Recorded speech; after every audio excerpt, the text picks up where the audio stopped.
phải bao mì hoa hả chứ còn salad cái chứ nhanh rồi. Nhanh nhá.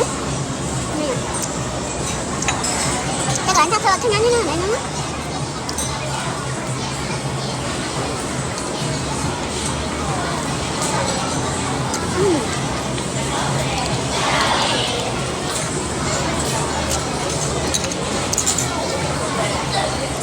Tập cái mai khai cái bông xôi miếng thảo mai cái thì miếng thảo không được không đây lại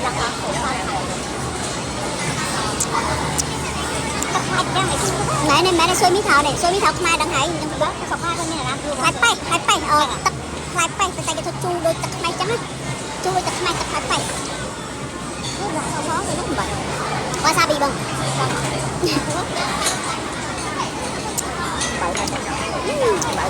Mbak mẹ.